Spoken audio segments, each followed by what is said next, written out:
चालेल. अरे नाही माझे काय पर. सर्वप्रथम म्हणजे नमस्कार, सर्व गुरुजनांना नमस्कार आणि उपस्थित सगळ्यांना नमस्कार. मी राहुल, अनिशचा मित्र. माईक घेऊन आपण हां, आणि तिकडे बघून बोला म्हणजे कॅमेरा.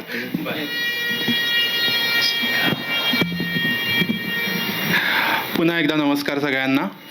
आणि सरांचं गाणं ऐकलं. सरांच्या गाण्याचं कौतुक करण्या इतपत तर काही मी मोठा नाही. फक्त एक सांगतो, युजली वास्तुशांतीला कसं असतं ना, आपण सगळ्या देवांचं आवाहन करतो, गणपतीचं, वरुणाचं वगैरे. ती एक फॉर्मॅलिटी झाली नाही का, त्यांचं आवाहन. पण सुरांची अशी सुंदर पूजा बांधल्यानंतर मला वाटतं सगळ्या देवता स्वतःहून अशा आपोआप इथे आल्या असतील. नुसत्या आल्याच नसतील तर छान रमल्याही असतील. एवढं सुंदर आजचं गाणं झालं.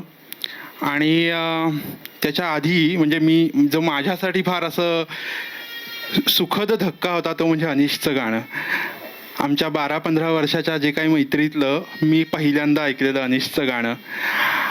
आणि असं गाणं म्हणजे काही म्हणतात ना, अनिशच्या आईवडिलांची तर कृपा आहेच, पण गुरुजनांची पण कृपा आहे. आणि ही कृपा असताना ती कृपा असण्यासाठी एक कृपाभिलाषीपण असावं लागतं एखाद्या व्यक्तीमध्ये. आणि अत्यंत कृतज्ञतेने आणि मेहनतीने भरलेलं हे कृपाभिलाषीपण म्हणजे अनिशमध्ये आहे असं मला वाटतं. आणि आज ते गाणं ऐकून खरंच खूप धन्य झालो, समाधान वाटलं आपल्या मित्राचं गाणं ऐकताना. आणि अनिश, तू ही वास्तू उभारलेली आहेस, काकूंची मेहनत आहेच. आणि खरंच तुमचं मनापासून अभिनंदन. आणि तुमच्या या वास्तूमध्ये सुरांची ही सुखद आनंददायी अशी ह्या तुमच्या लहरी कायम तुमच्यासोबत असोत. माझ्याकडून तुम्हाला धन्य शुभेच्छा आणि धन्यवाद अशा सुंदर संध्याकाळ दिल्याबद्दल. धन्यवाद.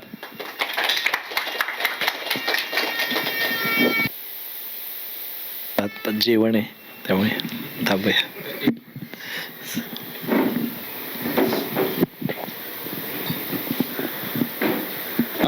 मगाशी एक ओळख करून देताना सगळ्यात महत्त्वाची ओळख करून द्यायची राहून गेली. खरं म्हणजे ज्यांच्यामुळे मी सरांकडे गाणं शिकायला लागलो ते तुम्हा सगळ्यांना ॲक्च्युली माहिती असतील, पण वेगळा परिचय करून देण्याची गरज नाही त्यांची. राहुल गोळे सर,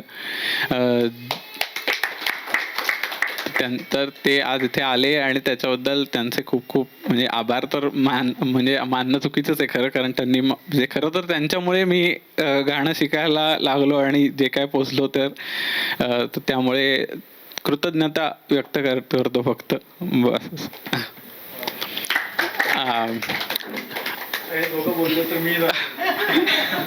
फीडबॅक. नमस्कार, माझं नाव उमेश दीक्षित. मी अनिशच्या बाबांचा 35 वर्षापूर्वीचा मित्र. आणि फारच छान वाटलं. अनिशचं पहिल्यांदाच ऐकलं आणि खूप कमी काळात त्यांनी खूपच सुंदर प्रगती केलेली आहे. सरांचं ऐकून फार छान वाटलं. काय मला जाणवलं ते सांगतो. मी काय गाण्यातला तज्ज्ञ नाही, पण कदाचित वास्तुशांत या निमित्ताने योगायोग असेल, पण गोरख कल्याण हा फारच उचित राग वाटला, कारण तो राग ऐकल्यावर मला खूप शांत वाटतं कायम. त्यामुळे वास्तुशांती करता कदाचित तो फार उपयुक्त असावा. आणि कसं झालं की म्हणजे त्यांनी स्वरमंडल लावायला घेतलं आणि तो खालचा निषाद लागला आणि तो घुसला गोरख कल्याण राग आधीच कानात, असं मला वाटलं. मला फार क्वचित काही राग कळतात, पण आज तो असा जाणवला. राहुल सर आहेत आणि मी छोट्या धोंडी मोठा घास घेतोय सरांसमोरही, पण जे मला जाणवलं ते मला वाटतं बोलावं. आणि नंतरसुद्धा देश रागातल्या दोन्ही बंदिशी आज जन्माष्टमी निमित्त अतिशय उत्तम रंगल्या. आणि तिथे योगायोग म्हणावा लागेल की आज 15 ऑगस्ट आहे, त्याच्या दृष्टीने देश राग कदाचित फारच उपयुक्त होता. तर फारच सुंदर म्हणजे काय, साने वहिनी, अनिश, नितीश या सगळ्यांचं भरपूर कौतुक. सरांचे खूप आभार. गोरख कल्याणसारखा राग जो खूप मोठ्या कालाकरता ऐकायला मिळत नाही. खूप मोठे कलाकारसुद्धा मी ऐकलेत, पण असा छोटा ख्याल म्हणून गातात. आणि आज अगदी भरपूर ऐकायला मिळाला, त्यामुळेही खूप मजा आली. म्हणजे लोक म्हणतात की 5 स्वरांचा राग आहे, किती रंगवणार, त्याच्यात लिमिटेड स्कोप आहे, कारण चलन तसं बंदिस्त आहे. पण कुठलंही रिपिटेशन न होता आपण तो राग 1 तासाच्या वर ऐकू शकलो, याचाही खूप मजा आली. धन्यवाद. हो 1 तास क्रॉस झाला आणि नो रिपिटेशन. फार मजा आली. Thank you so much. बरं, सगळ्यांनी याच्यानंतर जेवायसाठी थांबायचं आहे.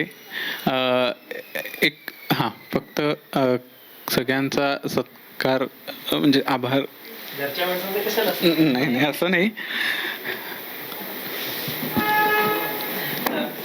एकच सॉरी, आता परत बोलू आहे खरं, परंतु याची योगायोग सांगतो आता याच्यामुळेच की गंमत अशी झाली की अनिशला मी सांगितलं होतं की तू जी काय पत्रिका बनवशील त्यावर तुझं नाव घाल, कारण गंमत अशी झाली की त्यांनी नुसताच माझं नाव दादांचं आणि संकेतचं नाव घालून पत्रिका दिली आणि माझंही लक्ष नाही, मी ती पोस्ट करून दिली. अनेक लोकांना वाटलं मी अजून एक घर घेतलंय सहकार नगरमध्ये आणि त्याच्या गृहप्रवेशाचा कार्यक्रम आहे. नाही, योगायोग असा की डॉक्टर अंजली कालकर सरांना माहिती असतील, त्या म्हणजे पंडित छोटा गंधर्वांच्या शिष्य आणि आताचे जे प्रोव्हीसी आहेत पुणे विद्यापीठाचे, त्यांच्या मिसेस ते आमच्याकडे डीन आहेत. त्यांचा मला फोन आला, अरे निलेश काय अभिनंदन. म्हटलं कशाबद्दल? तू दुसरं घर घेतलंयस इतक्या लवकर? म्हटलं अहो मला काय तसं नाही, पण म्हटलं ते माझ्या विद्यार्थ्याचं माझ्या घर आहे, म्हणजे माझ्या घरासारखंच आहे. तर हा पण योगायोग मला वाटलं, छान वाटला की नाव न टाकल्यामुळे एक वेगळी गंमत आली. Thank you so much. आता या घरात गाणं गुंजारच पाहिजे ना. अरे वा, खरंच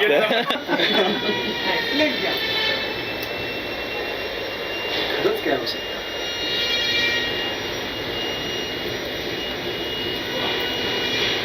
साक्षात पांडुरंग आता. पेढे आता गोळे सर नाशिकहून आले तर ते पेढे घेऊन आले.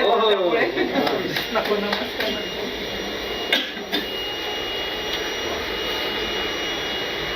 उल्हास वेद पाठक म्हणून एक कीर्तनकार आहेत आणि उत्कृष्ट चित्रकार आहेत. ते लातूर भागातले आहेत, सध्या धायरीला राहतात. अच्छा. मी त्यांना रिक्वेस्ट केली होती की आता आपण काहीतरी करू शकतो का वेगळं. मला 15 दिवसाचा तरी वेळ लागेल, कारण ते एक शेगड जिरवत राहावी लागते, त्याच्यावर पुढची टाकण्यात अर्थ नाही. जवळजवळ 15 दिवस लागले, पण मी पहिल्यांदाच गाणे एकदम जेवण जा. प्रासादिक तयार आहे सगळं. हो.